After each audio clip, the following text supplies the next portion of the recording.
Скажите, что вам придет в голову при слове ретро point and click? Братья-пилоты, Петька и Василий Иванович, Неверхуд, да? А что, если я вам скажу, что есть еще один годный квест? Да-да, имя ему... The Quivering. Никогда не слышали? Ну, тогда готовьтесь, мы отправляемся в прошлое. Будем разбираться, прав ли я.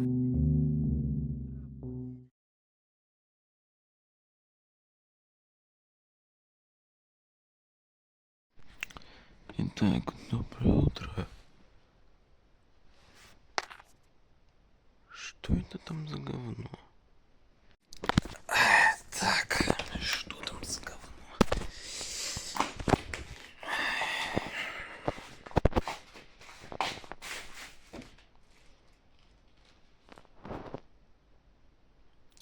Спасибо.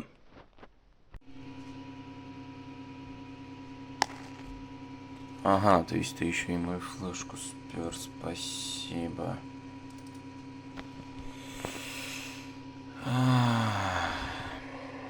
Ну, погнали.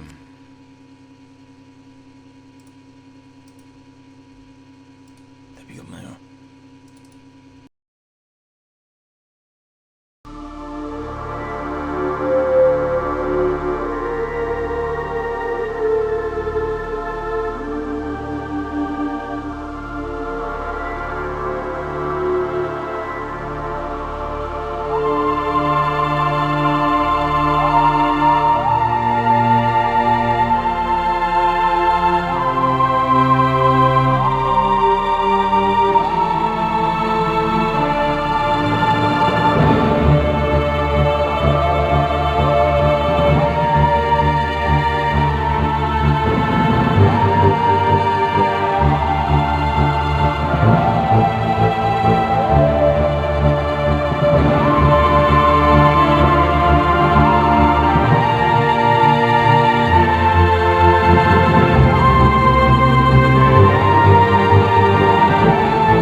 Господи, опять нахрена ты все запорол? Да мне не давали команд. О боже, ладно, дубль номер 364.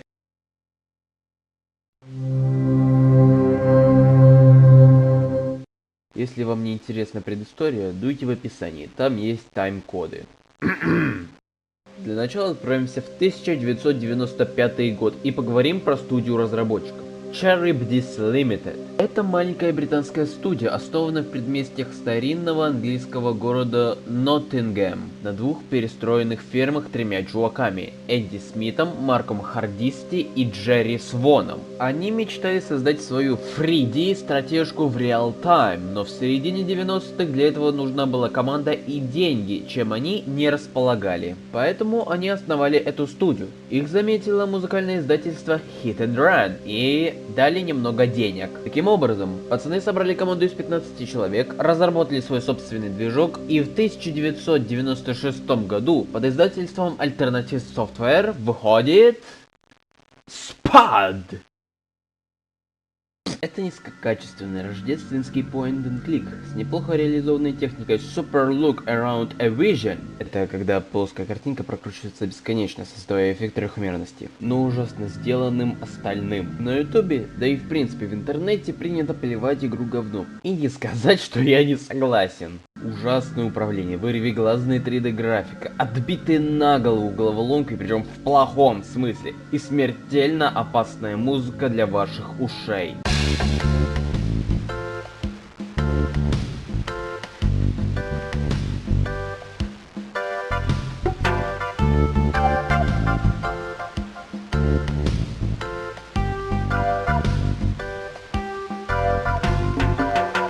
игра провалилась и по продажам в свое время. Да даже в 96-м году ее приняли не очень-то и радушно, что уж говорить о нашем времени. По этой ошибке геймдева есть 3 обзора. От американских ютуберов Emery Rod Akego и Adventure Game Kick и француза Роди Голем. Каждый из обзоров по-своему хорош, но каждый из них говорит ясно: не играйте в эту игру. Видно, альтернативные софтверы поняли, какую какаку выстрелили чарибдисы, но решили дать им еще пару попыток. Таким образом, в том же 96-м году вышла Super League Pro Rugby, симулятор регби, о котором я ничего не могу сказать, ибо не играл. Зато рожи спортсменов можно нарезать на мемы. 96-й прошел тихо и без релизов, а вот 98-й отметился релизом виновника этого видео. Про коммерческий успех игры или восприятие публикой в момент релиза ничего не известно, хотя отзыв от ПК Zone обнадеживает. Дрожь — это маленькое отважное приключение, которое хотя и не открывает ничего нового, безусловно заслуживает одобрения за то, что оно просто развлекательное. Ричи Шумейк, 73 балла. Хотя в интернете принято больше хвалить дрожащего, чем нет, на ютубе отношение к нему такое же, как и к спаду, если не хуже. И да, спад будет часто, а может и нет, упоминаться в обзоре игры, так как The Quivering является своеобразным ремейком, или точнее сказать, геймплейным наследником. Да что уж там, в Америке он также известен как Спад 2. Ну да ладно, дальнейшая судьба студии нам в контексте этого ролика не интересна. Просто знайте, что в 2000 году Charybdis закрылись, а в 2015 альтернативно-софтверные пацаны релизнули в Steam эту диалогию в виде DOS-бокса за бабки. Да уж, много же я воды налил, но это было важно для понимания дальнейшего обзора. Что же, мы разобрались с созданием игры, теперь приступим к этому выродку.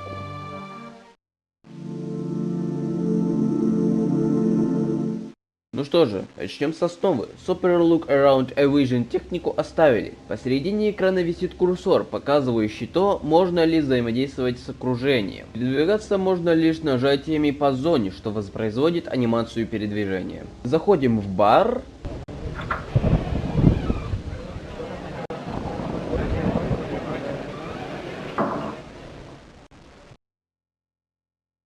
И садимся к священнику. Можем с ним поболтать. Мир тебе, дитя мое. И задавать провокационные вопросы. Ты реальный священник? Или просто парень, которому нравится носить платье? И то, и другое.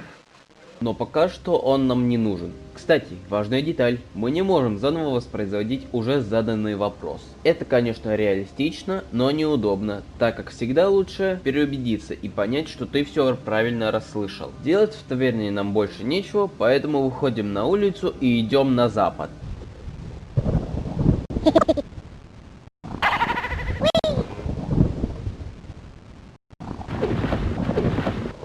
Ну что, выбора у нас особо нет.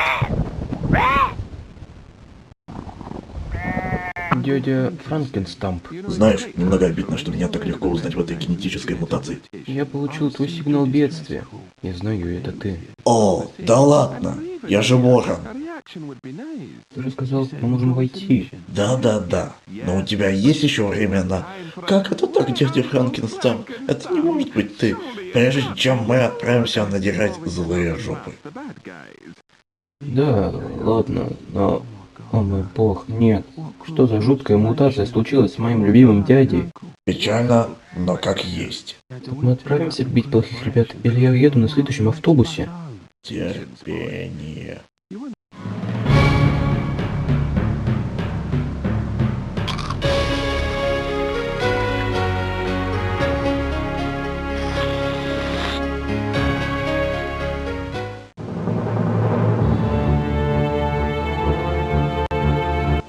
Я все равно тебе расскажу.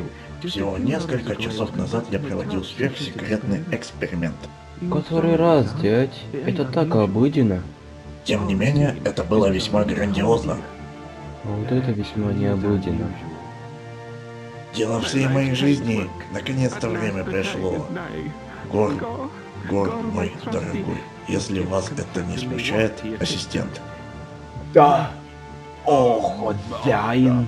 Теперь включай Best Cool. Бескуб? Это куб для поимки бесов и их хранения. Очевидно. Ловить с его помощью бесов становится очень легко. Таким образом, мы наслаждаемся обществом без бесов, которые заперты в кубе, находясь при этом со всеми геометрическими его параметрами. Ты не любишь бесов? От них одни проблемы. Сейчас, во имя науки, вы заточим зло во всех его проявлениях в этом кубе, тем самым сделав его бесполезным для мира.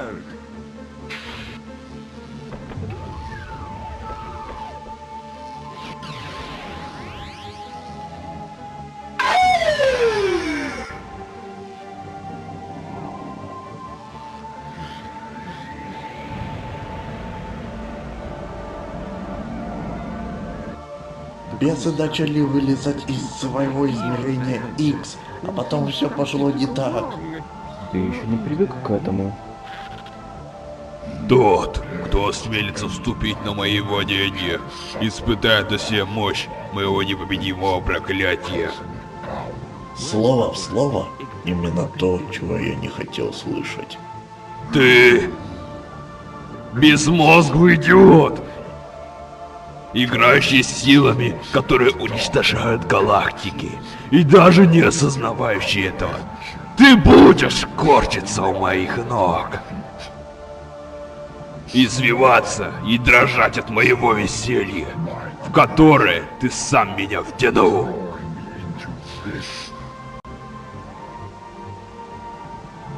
По-моему, чего-то не хватает. Я чуть не продал ему замок.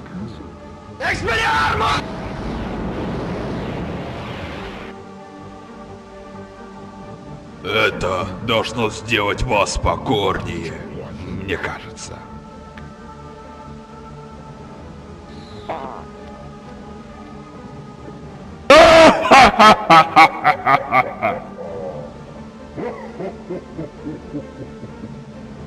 Я больше не мог этого выносить. Я выхватил бескуб и начал бороться за злом. Схватить его! Схватить! Куб может оказаться важным. Так что в этом и проблема. Если ты хочешь вернуть меня обратно, да, и заодно спасти мир, тебе нужно открыть портал в измерение X и навсегда изгнать Биг Ди в его владение. Только с кайфом. Ну что же, теперь у нас есть бескуб.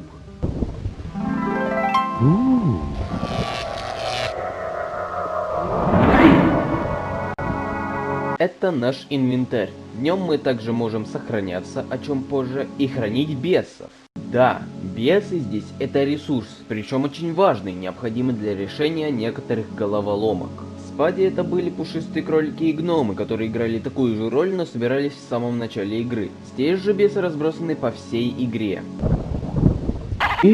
Один из бесов Биг Ди. Еще одним важным элементом геймплея является... Это древний камень-телепорт. В своих исследованиях я читал о том, что он нужен для телепорта из локации в локацию. Да-да, как в РПГ. На самом деле очень удобная штука, значительно облегчающая прохождение. Собрав в округе парочку бесед, мы возвращаемся в трактир. Подойдем к тому одинокому пьянице, что ли? Это мой садовник. Садовник Билли. Разве у тебя нет других рабочих? Конечно есть. Дворецкий Сэмми. Шофер Макс. Есть еще проститутка Долорес. Но она приходит только по выходным. Может, она шлю... О нет, нет, ты не получишь ключ, он принадлежит кое-кому особенному. Ладно, еще попытка. Что ты скажешь, Билли? Узнаешь этого ворона? Это был не я. Я разделался с этим пару месяцев назад. Ладно, я и так тяну время. Теперь идем к его дому. Поболтаем еще с этой прелестной леди. Нет, я не дам. У вас есть чай? Да, есть, но не для таких, как ты. Ваша дискриминационная политика делает вас конкурентоспособнее на рынке, что ли? Эй, чел, ты не нравишься моему другу. Что ты собираешься с этим делать? Грубо ему ответить, естественно. Кому понравится лысый алкаш, который дышит тебе в затылок?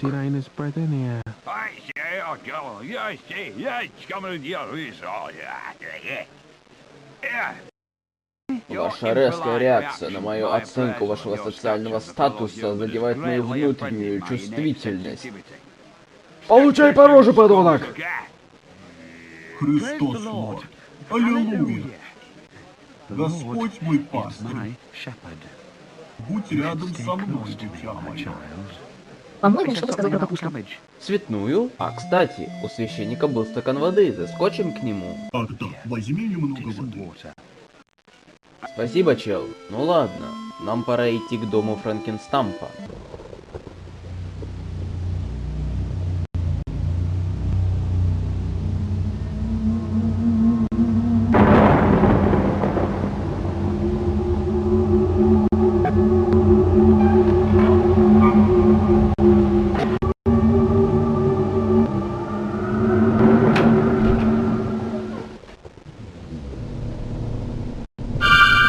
Ну, по лестнице нам не подняться, поэтому идем. Это лестница, ведущая в мою запасную лабораторию.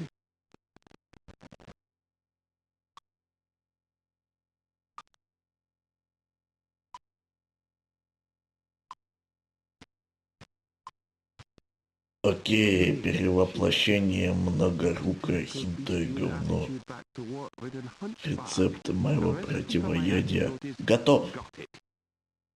Оу, черт, Что? тебе нужно 4 разных ингредиента. Нет проблем. Вставная челюсть вампира. Проблема. Но это самое простое. Тебе также нужна кружка местного пива. Не так уж и плохо.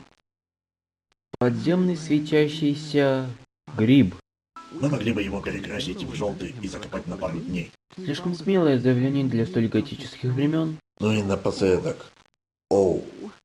Магический свет древнеегипетских фараонов. О, Боже, беги, сжался над нами. Пять-ка список где-нибудь в безопасном месте. Древний Египет. Я спрашиваю тебя. Итак, цель ясна. Собрать 4 херни. Из локации у нас есть таверна, дом Франкенстампа, лес и болото. Но мы не осмотрели весь дом нашего дядьки, поэтому исследуем дальше. Чем это пахнет? С кухни едой? Я бы не отказался. Кухня? Сука, бля! Никто не может оставить меня в покое, пока я занимаюсь готовкой великолепно вкусной еды. Ням-нямы! Так, ладно, у нас нет времени, так что теперь буду говорить кратко. От этого повара нам нужен хавчик. Обычные бургеры для тебя слишком обычные, да?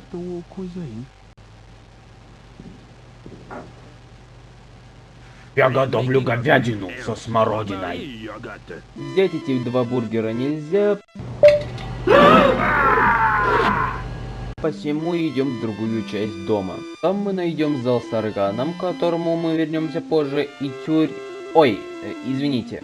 Спальня Гора? Возьмем лампу и поговорим с крысой в клетке. Эй, крысья рожа, там на кухне 2 сочных бургера. О, бургеры, отнеси меня к ним. Ну и используем крысу на бургерах. Крыса, убирайся с моей кухни. Поймай меня, если сможешь, микрошеф. Поймал! Я знаю, что ты там, маленький кусок говня. Я чувствую твой запах. О, я не шучу. Ты его почувствуешь, даже если я буду за 100 миль от тебя. Понимаешь? Все, довольно! Лови! Очень тупой поступок. Не переживайте, смертей здесь будет еще больше. Тарелка бургеров. Сейчас подходящее время для столь банальных вопросов. Ну и еще кувшин, он тоже пригодится. Так дальше. Хотя все, что здесь осталось пока что, это бесенок и камень-телепорт. Теперь нам пора юзать полученные предметы. Раз у нас есть лампа, то ее надо использовать в темных местах. Где они? Правильно, в лесу.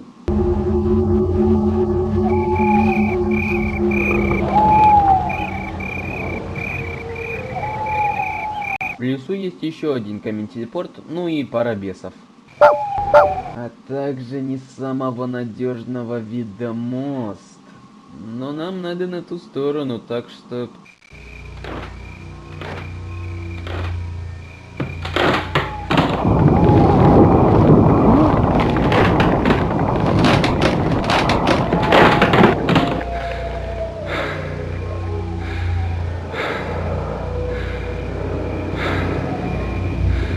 Мы выжили.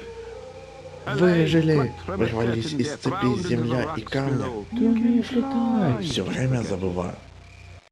Жаль, что наш главный герой, его, кстати, зовут Спэт, не умеет летать, так что придется искать обходной мост. И да, сразу скажу, лес меня здесь невероятно вымораживает. Это первая из 3 локаций лабиринтообразного вида, или куда мне, блять, идти, сокращенно КМБИ. Но если последующие локации хотя бы заточены под это, то на кой черт это сюда добавили, я не знаю. Здесь это работает исключительно как бесполезное раздражение игрока. Заблудиться и начать идти по кругу, как 2 пальца об асфальт. Да и особой атмосферы в этом нет. Ладно, в любом случае, вы рано или поздно наткнетесь на вот это дерево. Говорят, я ебанутый, потому что орехи просрал. Хотя никого я не кусал. Мой друг пень, и он ворчливый весь день. У него не растут ветки, ведь он продал их за монетки. Пока солнце делает то, что должно, ты не увидишь мое лицо, которое неважно. Ты не увидишь, как меня в сумасшествие уличишь. И меняться не буду, потому что я не куклу буду. Я не шучу, я ведь не птица, не лечу.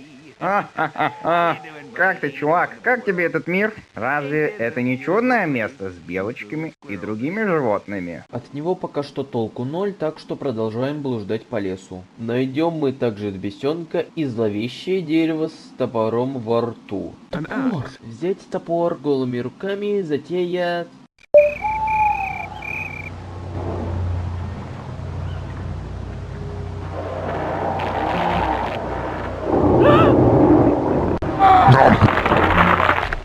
Сомнительная, поэтому отправляем на убой найденного беса.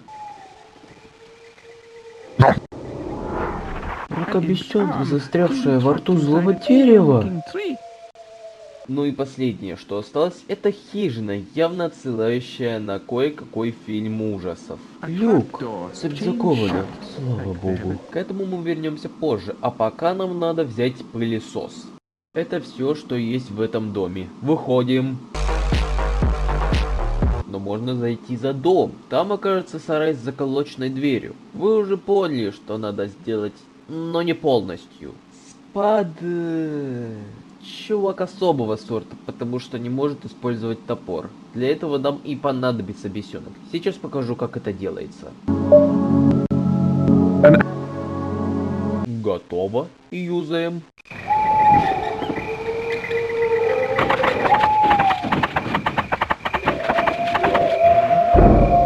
Внутри только надувная лодка, она нам тоже понадобится позже.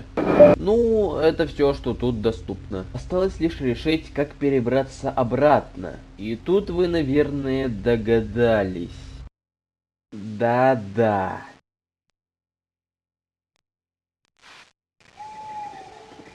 Окей, так, хорошо. Значит, ты отправляешь меня на завод, а моих друзей на мех?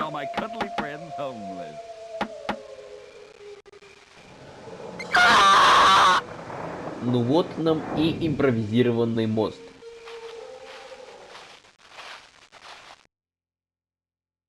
Идем к камню телепорту и возвращаемся в дом Франкенстампа. Идем в... Библиотека. Тут можно найти некоторые книжки, необходимые для дальнейшего прохождения, но тут надо найти еще и рычаг. Секретный проход. Почему я не сказал тебе, что он есть? Может, потому что ты гандон? Внутри мы находим привидение и хрустальное яйцо. Ого, я вдруг почувствовал себя таким заботливым. С призраком можно поболтать. Тебе нравится это? Увы, ответа он не услышит, ведь будет уже в пылесосе.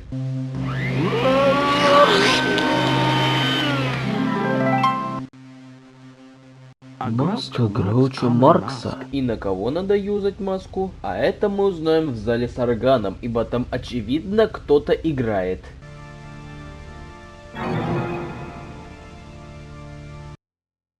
Теперь его можно взять с собой. Знаешь, я думаю, тебе стоит пойти со мной. Может, у меня найдется для тебя работа.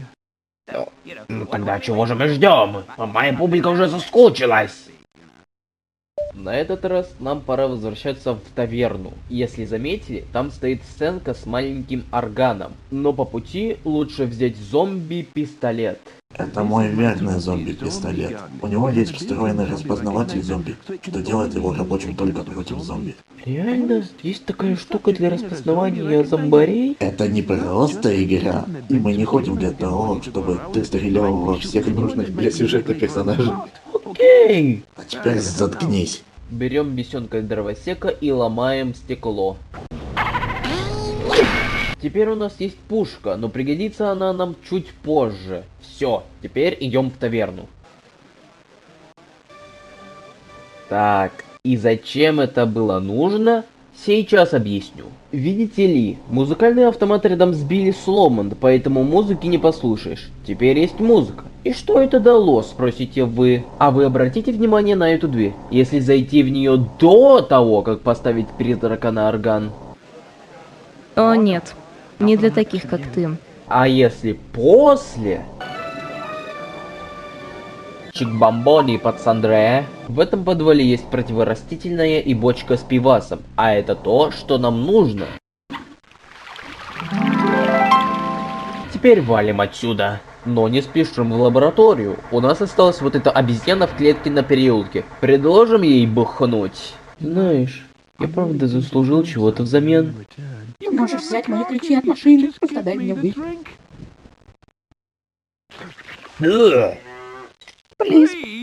Плиз, чувак, дай мне выпить, я умираю. Умираю. Иди на... Ладно, можно попытаться ей дать, но не выйдет. Поэтому сорян, чувачок, но ключи ты нам отдал за воздух. Ха-ха. Минус ингредиент. Идем за новым. Вы, кстати, заметили? Вкусная машина. Так вот, раз у нас есть ключи от нее, то почему бы на ней не покататься?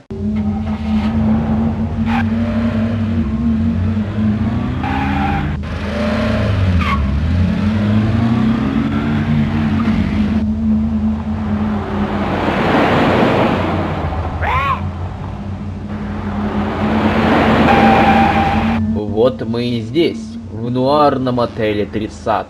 Далее заходим не в сам отель, а за него. Там мы увидим... Статуя обезьяны на роликах, ничего необычного. В Химках такого полным-полно. Ее надо опрокинуть с помощью бесенка. Это важный для будущего момент. Теперь можем зайти в сам отель. В зале нас встретит 3 чемодана. Тут надо нажать на колокольчик и залезть в правый чемодан. Да-да, именно в правый. Ибо левый и средний приведут...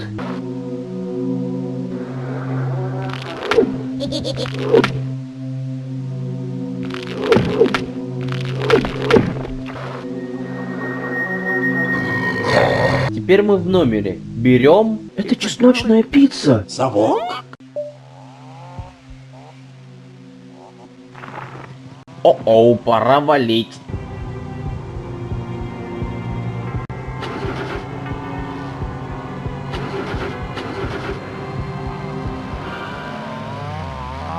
Ух, выжили. Кстати, давно я не включал критикана. Пора бы сказать пару слов из своих мыслей. Я скажу откровенно. С геймплейной точки зрения момент с отелем очень тугой. Ничто не говорит вам о том, что надо разбить окно, а иначе смерть, что надо залезть именно в правый чемодан, а иначе смерть, да и если подсказки есть, то слишком тугие. Вы скажете, Так сохранись, господи, или в 98-м еще не додумались до такого. так вот, сохраниться-то можно, но есть одна проблема. Количество доступных сохранений жестко ограничено. Дело в том, что для сохранений нужны бесы. Сама визуализация, конечно, круче, чем в первой игре, где жмешь кнопку и все. Но в спаде было пару чекпоинтов, а здесь абсолютный ноль. Я, конечно, думаю, что это не смогли сделать из-за типа нелинейности игры, но, сука, это не делает факт менее болезненным. Вам нельзя умирать до первого сейва. сдохли, перепроходите с самого начала. И еще, да, бесов на локациях раскидано много, и они иногда снова появляются, но и мест, где их придется потратить, тоже немало. За всю игру я сделал 2 сейва, и то только потому, что прекрасно знал, где всегда есть шанс проебаться. Ну ладно, как бы то ни было, если отель не вывозит геймплейно, графически он хорош. Сама задумка такого разделения мира на черно-белое снаружи отеля и цветное внутри звучит круто, да и реализовано хорошо. Отель действительно выглядит величественно, ну и сам Джейсон весьма недурственен. Конечно, не всем понравится решение сделать из Джейсона качка, но мне, особенно учитывая общий высмеивающий подход игры к отсылкам, это дико зашло. Так, пока мы болтали, Спад уже дошел до библиотеки. Теперь надо подойти к балкону, в котором будет вампир. Не будь у нас пиццы, он бы... Но у нас есть пицца. О нет, мой заклятый враг превратился в аппетитную пиццу.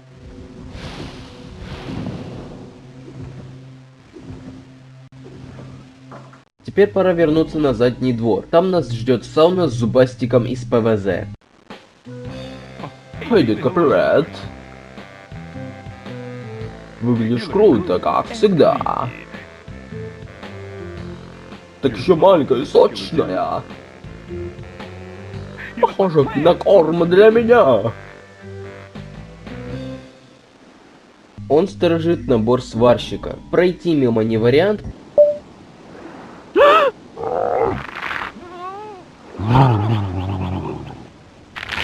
Поэтому берем бесенка, даем ему противорастительное и скармливаем зубастику. Теперь набор сварщика наш. Выходим за пределы дома и направляемся на кладбище, закрытое цепью. Но ее удалить легко. С помощью беса сварщика.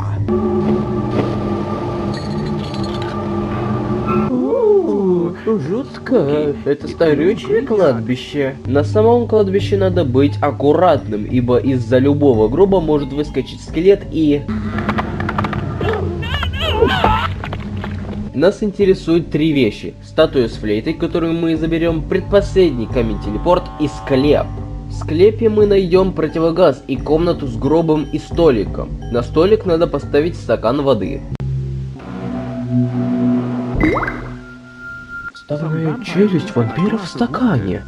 Осталось 2 ингредиента. Так давайте вспомним, где осталось что-то интересное. Болото и хижина в лесу. Возвращаемся в хижину, открываем люк и идем вниз в самую жуткую локацию игры. О, открытый люк!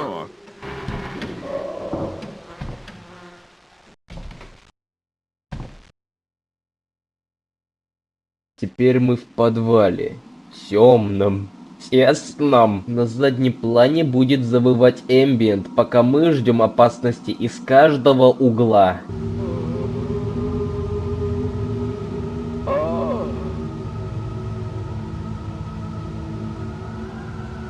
Я знаю войсковик где-то здесь.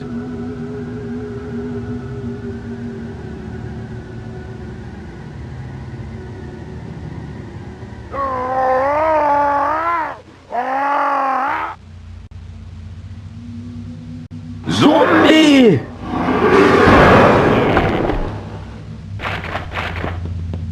Ну, я уверен, вы этого и ждали. Уверен, также вы скажете, ну и что такого страшного, у тебя же зомби-пистолет. А дело в том, что зомби не совсем тупые. В одной точке вас может поджидать 2 зомби, а с таким количеством Спад уже не справится. Именно тут важно сохраниться, потому что незнающий игрок точно пару раз да подохнет. И вкупе с узким пространством, темнотой, лабиринтообразным строением локаций и нагнетающим эмбиентом хорошо так играет и на нервах игрока. Вы всегда готовы к тому, что будет 2 зомби, а выход в данной ситуации всего 1. Убегать. И убегать надо быстро, ведь зомби медленно плестись, как по канону, не будут. Ну да ладно, вернемся к тому, зачем мы сюда пришли. Мы наткнемся на дыру в стене, которая ведет в какую-то пещеру. Войдя в нее, заранее возьмем противогаз. Внутри мы находим предпоследний ингредиент – подземный светящийся гриб. А зачем противогаз? А дело все в капсулах, как будто из... Да-да.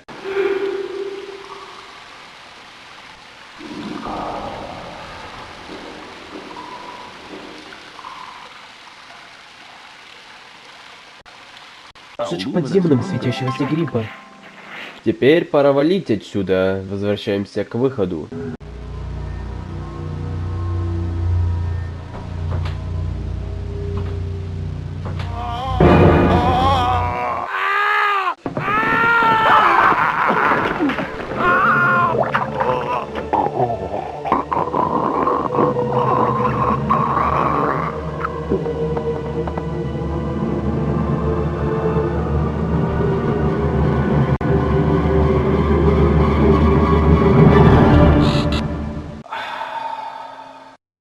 Ну, естественно, это была ловушка, чего вы ждали? Поэтому перед тем, как возвращаться к лестнице, надо пойти по другому, но благо, короткому пути. Зомби, хитро спрятавшийся за лестницей, чтобы нас сожрать. Теперь возвращаемся на поверхность.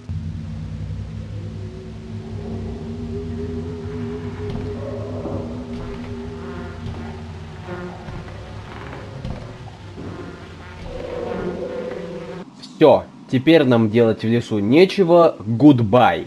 Этот подвал неплохо так мне нервы потрепал. В хорошем смысле. Осталось лишь одно. Свет древних фараонов. Берем надувную лодку и подходим к болоту. Если мы просто зайдем в болото...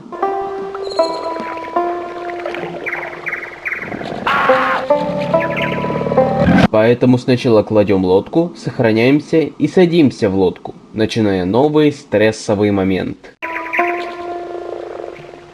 Как только вы залезете в лодку, тут же запустится таймер в виде трека, кстати хорошего, до истечения которого вы должны добраться до берега. По пути вам будут показываться такие анимации.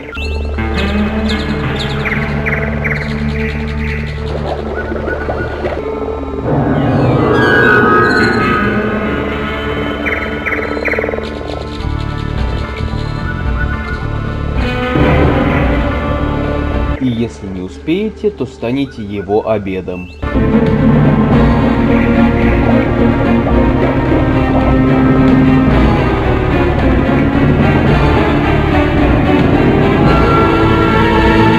Я трахну тебя в твою ж... И еще не забывайте, это третья локация в игре, построенная по лабиринтообразному строению, поэтому заблудиться и потратить время впустую тут легче легкого. Ладно, отошли от темы. Нам необходимо добраться до затопленных остатков статуи египетских фараонов.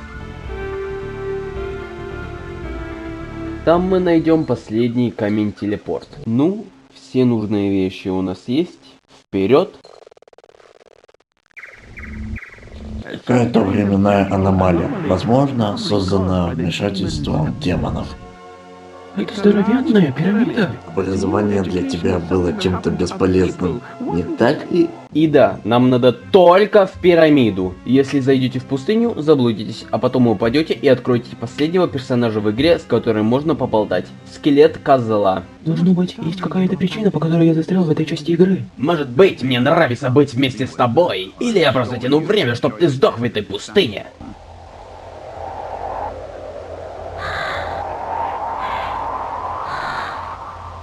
Поэтому да, только в пирамиду. В самой пирамиде мы сначала находим змей. Для их устранения нужно сделать бесенка, играющего на флейте. Тогда мы сможем пройти дальше. Пройдя чуть вперед, мы натыкаемся на первую загадку не уровня «Принеси то, а затем это».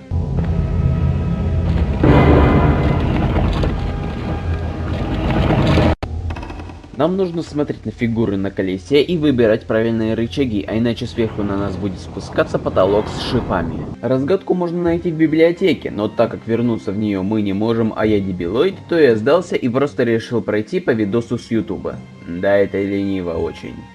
Пожалуйста, не бей. Решив эту загадку, двигаем булки дальше и натыкаемся на комнату саркофагов, пройти мимо одного из которых не позволяет спаду... его дебилизм.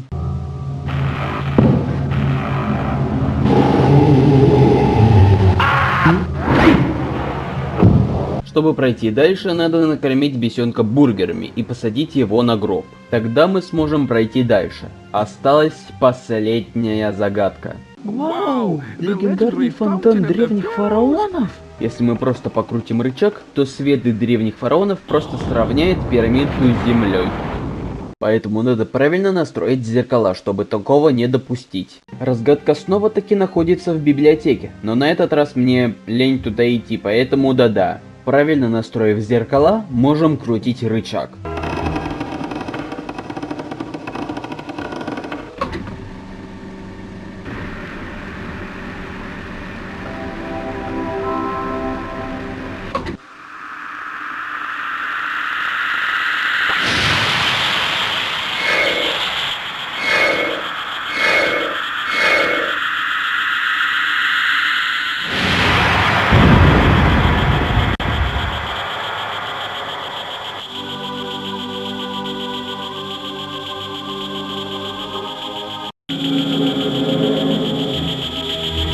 Луч света? Достаем кристальное яйцо и суем его под этот луч.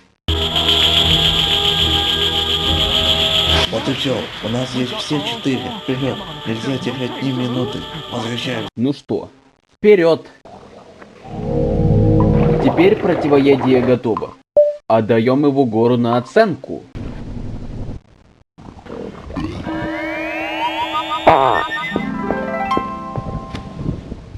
Я сказал, не беспокойтесь. Я отлично играю в настольный теннис. Сорян, парень. Вперед. Поднимайся по лестнице и победим зло. Да. Можно я сначала свою крысу покормлю? Поторопитесь. Ты хорошо поработал. Теперь я не хочу тебя пугать. Гор только что узнал, что ты убил его крысу. Так плохо. Будем ли мы еще стрелять в одного из этих зомбачелов? У нас нет шансов. И вот мы прошли первый диск. Да, игра выходила на 2 дисках, поэтому стоит сказать пару слов про первый диск. Что-то много дисков, да. Что ж, с геймплейной точки зрения он мне больше понравился, чем нет. Головоломки по большей части логичные и понятные, иногда нужно поломать голову. Высмеивание популярных монстров и чудовищ вышло по большей части удачным. Юмор неплохой, пару раз ухмыльнулся, и даже была какая-никакая атмосфера. И в целом виден прогресс разработчиков в сравнении со спадом. Anyway, запускаем второй диск. Так как мы открыли чердак, основные действия будут происходить на чердаке. Это лестница, ведущая в мою лабораторию.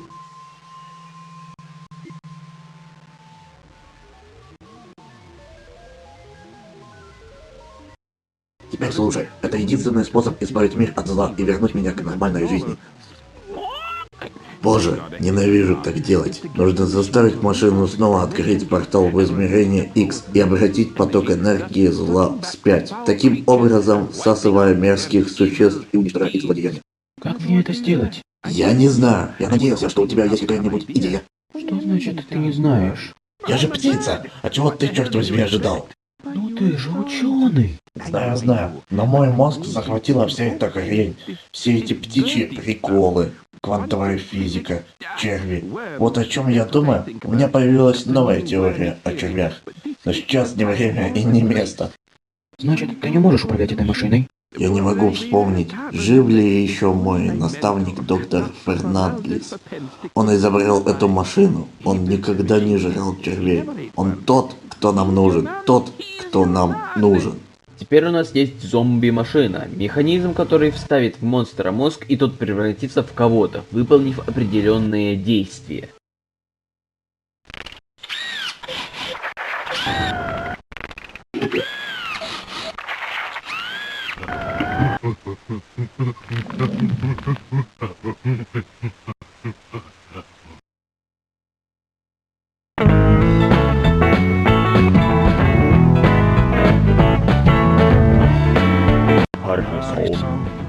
Он назвал меня королем. Короче, спасибо. Анекдот от подруги. Штирлицу постучались. «Элвис», — подумал Штирлиц, Он открыл дверь, а там ядерная боеголовка. Взрывной Элвис, подумал Штирлиц. Ну, он для нас бесполезен, так что возвращаемся на чердак. Тут еще осталось 4 комнаты. Первая — это комната средневековых пыток. Все, что нам нужно, уговорить БДСМ демона растянуть бесенку конечностей на дыбе. Ты будешь мыться в бес, мистер бес. Зачем же нам бес под 3 метра ростом? Все просто, нам нужно достать мешок семян.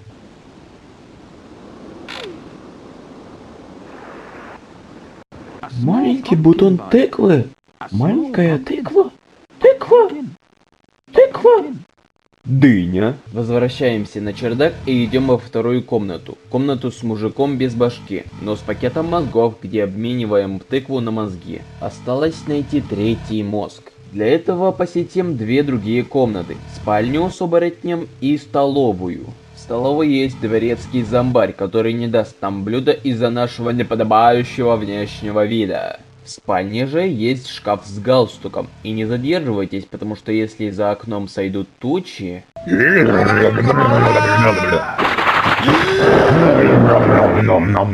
Теперь можно хавать свой ужин.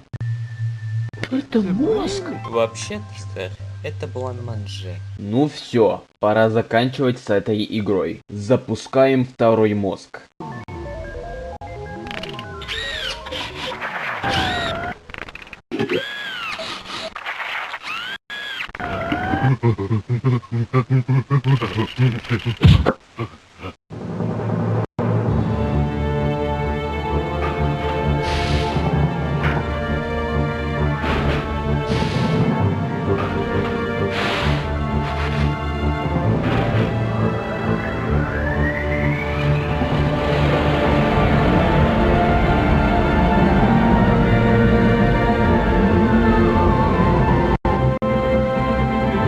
Теперь запускаем 3-й мозг.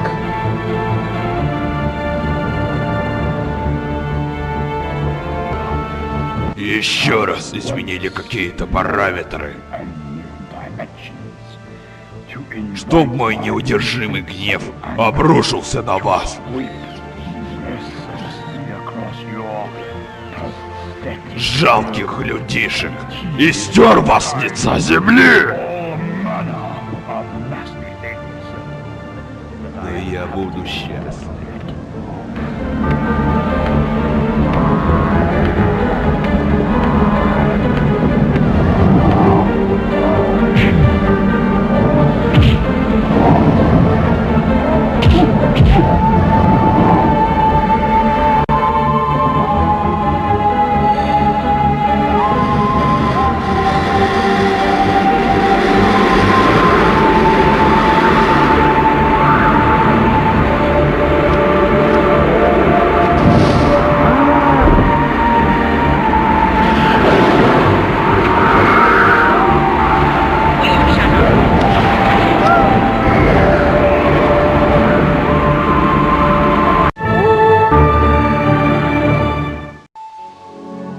Да, на этом все. В целом, про второй диск я скажу так. Он вышел коротким, но атмосферным, с долькой неплохого юмора и нормальными головоломками. Разве что момент с семенами такой себе, там крошечный хитбокс. Пиксель-хантинг как-то не очень хорошо, но да ладно. Перейдем же к графике.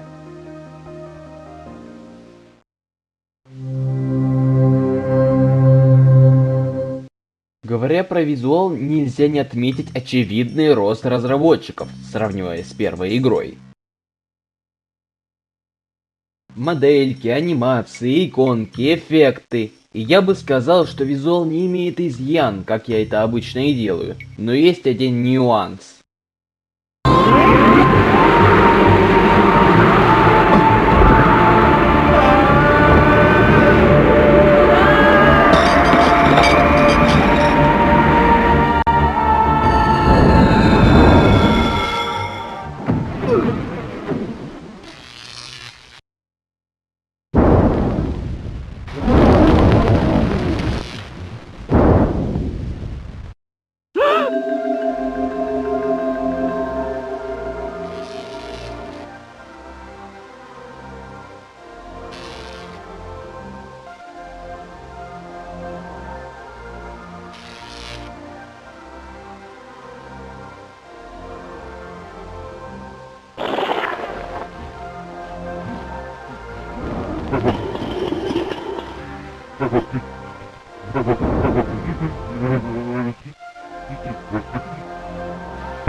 Ну что ж, я вас наебал, ребятки. Второй диск не закончился, а только начался. Теперь мы в аду. Ой. Измерение X. И нам очевидно надо найти способ вернуться на Землю. У нас есть 3 части парка. Входная, расширенная и замок Биг Ди. Во входной нам нужно взять у клоуна воздушный шарик и зайти в дом смеха.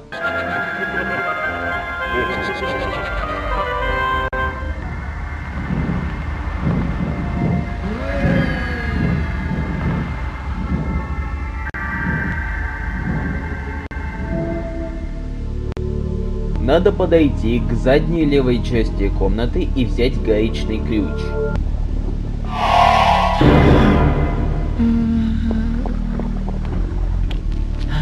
Удираем. Теперь надо уйти отсюда. Ну как? Обратно не залезть. Придется через ловушки. И, честно признаюсь, это очень уныло. Все, что надо делать, это ждать, пока курсор не станет таким вот. И жмать на левую кнопку мыши. И да, если не дотерпите или опоздаете, смерть! Сойдете с пути, либо возвращаетесь туда, где уже были, либо снова смерть! Поэтому запоминайте маршрут. Шипы, клоуны с ножами, туннель с лезвиями, спуск, проход в треугольнике. И не смейте никуда сворачивать, слышите? Ну хотя бы 2 стартовых предмета мы заполучили. Теперь нам надо войти в пещеру, что соединяет 3 части парка, и одолжить у семейки демонов фотоаппарат. Теперь идем в расширенную часть парка. Там находим банку клея. Ну, это банка клея. Короче, спасибо. Меня не проведешь. Я никогда не пробовал, клянусь. Теперь идем к этому стенду, юзаем на ней бесенка и фоткаем. Вот. А теперь скажи, слизь. Теперь бес ослеп, и его можно отправить на убой мотоциклисту.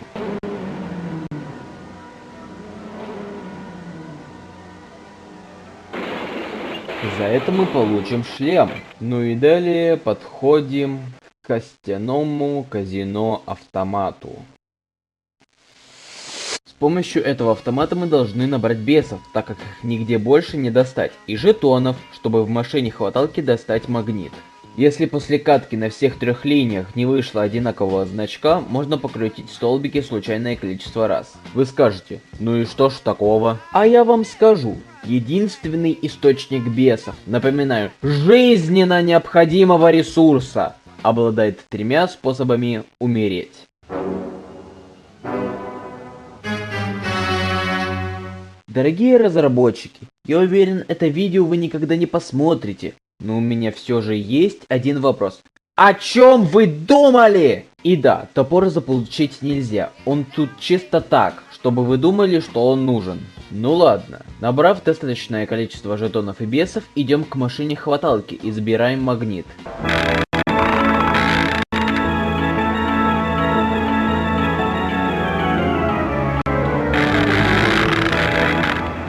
Далее возвращаемся к семейке демонов, которую мы ограбили, и фоткаем ее. Всем сказать, слизь.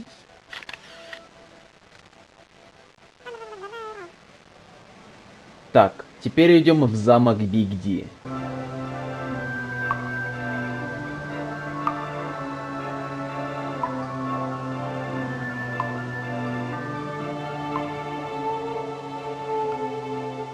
На входе... Эй, входной билет. Как бы вы его ни уговаривали, пройти мимо не получится. Даже супер кринж не поможет. Но я прошла весь этот путь.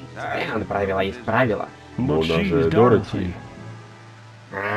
Не того, приятель. Прошу прощения. Да, ну ты пытался. Вы поняли, пиздуем отсюда.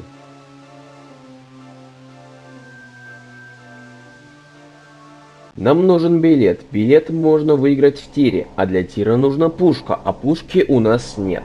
Пушку можно достать в одном месте, но это место охраняет псих палатки, который звучит как... коллега-пилот?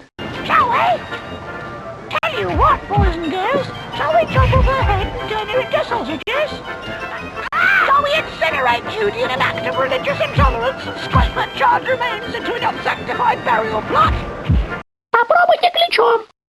Пройти мимо не получится. Поэтому ищем способ устранить черта. Рядом, как удачно, стоит карусель. Залезаем в одну из ракет, даем бесу гаечный ключ, ломаем болт и берем шлем.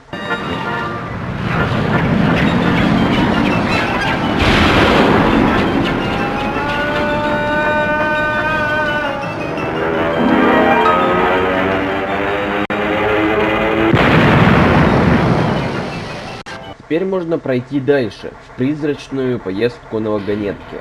Зайдем за здание и...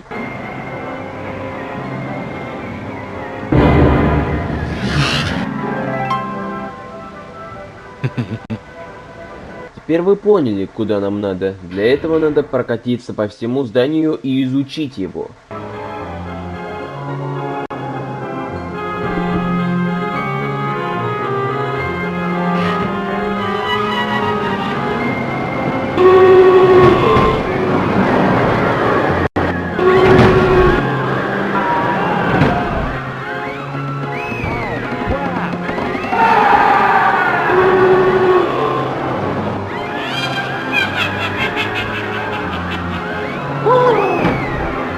Короче, спасибо.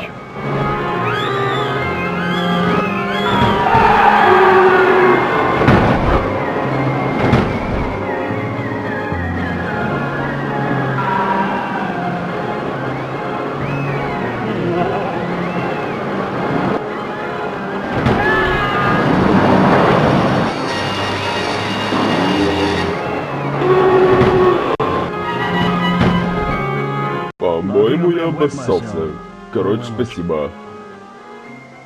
Ну, вы поняли. Для того, чтобы попасть в само здание, надо облить бесенка клеем и посадить его на вагонетку. Тогда мы сможем зайти в здание. Но надо быть осторожными, ибо без должной аккуратности вы, скорее всего, Так что не стоим на рельсах и идем следом за вагонеткой. Далее, когда дойдем до части с веревкой, надо встать на доску.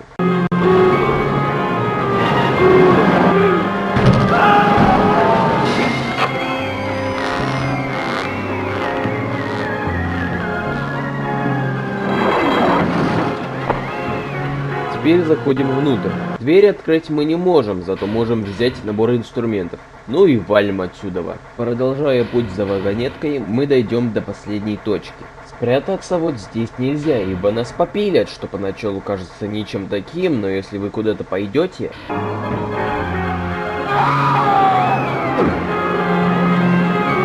Придется схватиться за ведьму.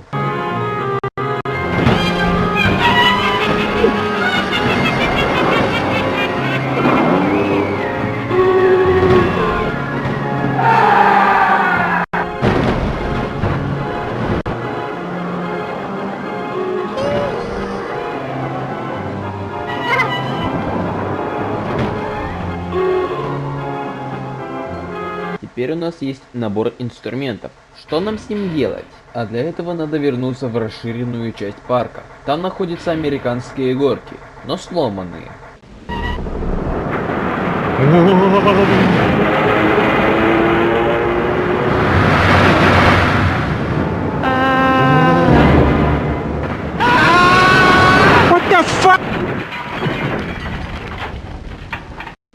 Нам нужно найти место поломки, дать бесу набор инструментов, шарик и поставить его. Но он не полетит. Для этого надо вернуться к клоуну и попросить еще один шарик. И да, взять два шарика сразу не получится, ибо клоун нас свяжет и наше тельце полетит в небеса. Возвращаемся к бесу, привязываем к нему шарик и...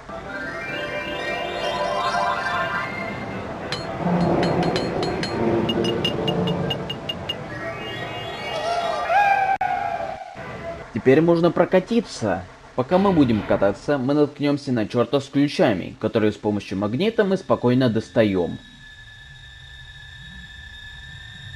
Ну что, остается только полюбоваться пируэтами, которые будут вытворять наши красавцы.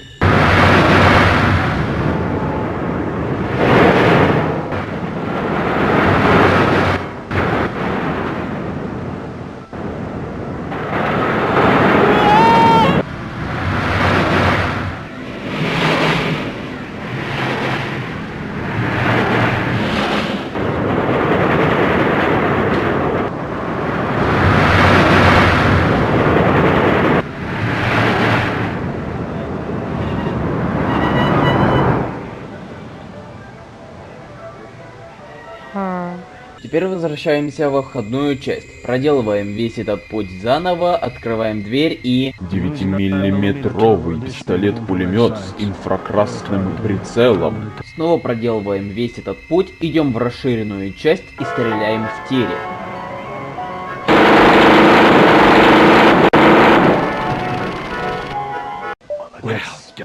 Ты дал нам жару, да?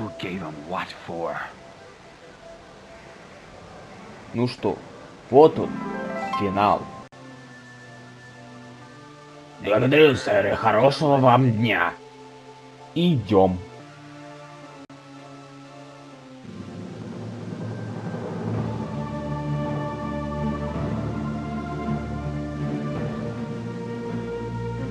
Что ж, это было настоящее приключение.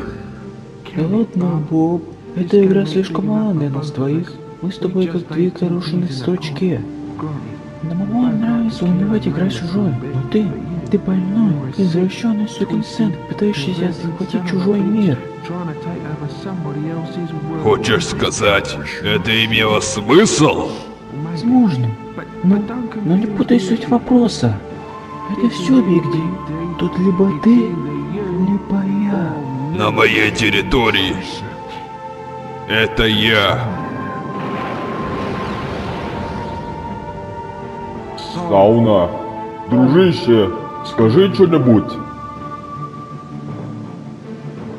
Я буду мстить, бой.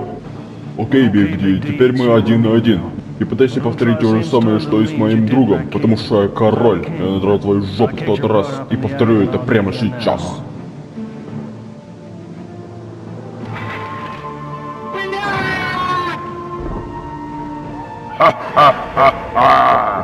Ты имеешь дело с... Это Бигди.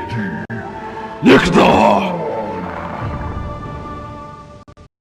Тут начинается финальная заварха и... Давайте прервемся и снова вспомним Спада. Там финальная битва с главгадом была такой. У нас есть набор игрушек. Противник выпускает свою игрушку, а мы должны выпустить свою. Если проиграем хоть один раз, то начнем босс-файт заново. И каждую игрушку можно было выбрать только один раз. Прикол был в том, что вы не знали, какая игрушка против какой эффективна. Не имея на руках интернет, прохождение и даже какие-то советы, 70% босс-файта будет состоять из попытки узнать, какая игрушка какую может победить. Это относят к минусу в каждом обзоре на Спада. Разработчики поняли свой проеб, и что они сделали? Может, усовершенствовали ее, залатав все ошибки, или сделали что-то другое, но столь же хорошее по задумке? Нет, конечно. Короче, слушайте. Мы находимся на платформе. У нас есть вентиль. Надо его крутить, чтобы опустить лестницу. Но на нас будут нападать скелеты. Когда они будут нападать, надо навести на них курсор и ждать, пока он не примет тот же вид, что и в подвале с зомбаками. Это значит, что скелету можно влепить. Жмем левую кнопку мыши и крутим вентиль. И так, пока не спустится лестница. Запомнили? Прекрасно. А теперь повторите это 2 раза. Ах да, что будет, если не ударить скелета? Вы не проиграете, нет. Вы просто упадете на уровень ниже, где придется все это делать еще раз. Ну как, весело?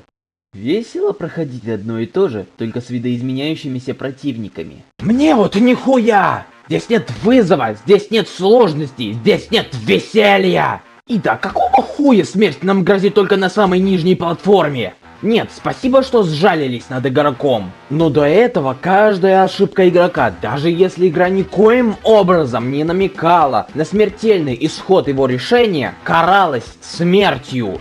А здесь мало того, что сегмент настолько легкий, что ошибки в нем будут совершать либо идиоты, либо люди без терпения, так и убить игра нормально не способна. Именно такие финалы делать и нельзя! Не делайте финальных боссов легче всей остальной игры, это неправильно! Ах да, пока мы болтали, Элвис наконец-то добрался до Биг Ди, и мы лицезреем финальную катсцену.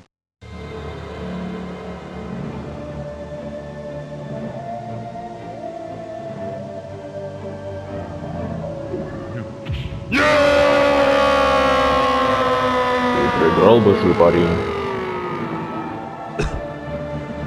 Я это сделал ради тебя, парень. Я победил это зеленое чудовище. Я одолел его и забрал всю его мощь.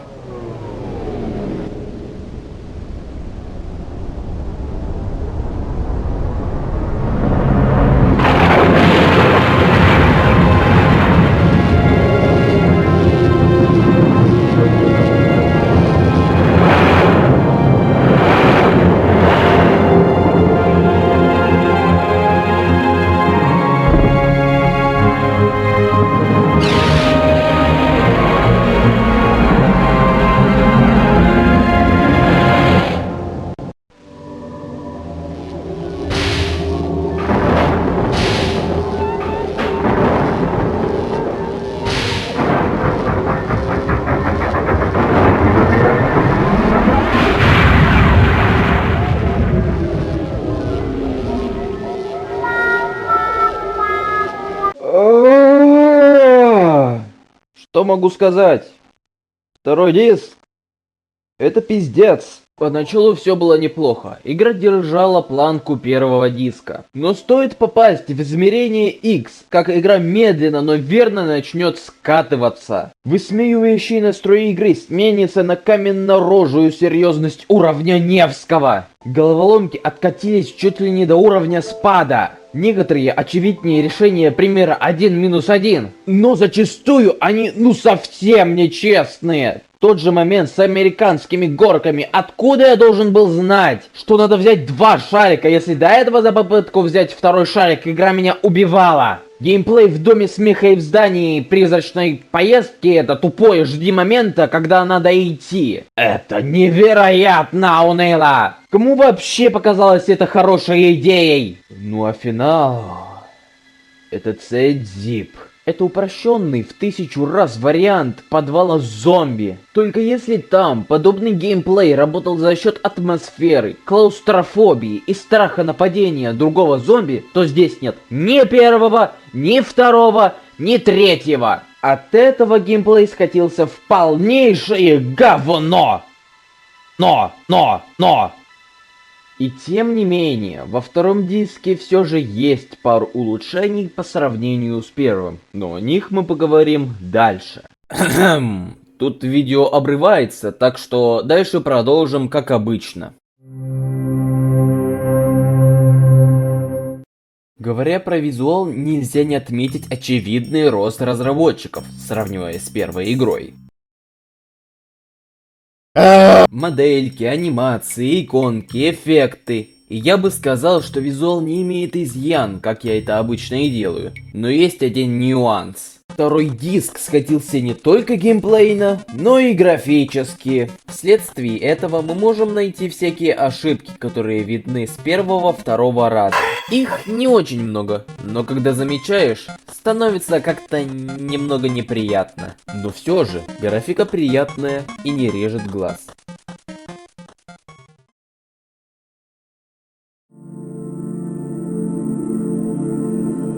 Да, я решил выделить не только музыку, но и аудио, а точнее голоса. В спаде разработчики заставили одного актера отыгрывать все роли 3 разными акцентами, что под конец игры выбешивает. Но главным раздражителем был закадровый голос, который комментировал каждый сраный предмет, даже если любой дегенератище поймет, что это такое. It's a fluffy bunny. It's Prancer.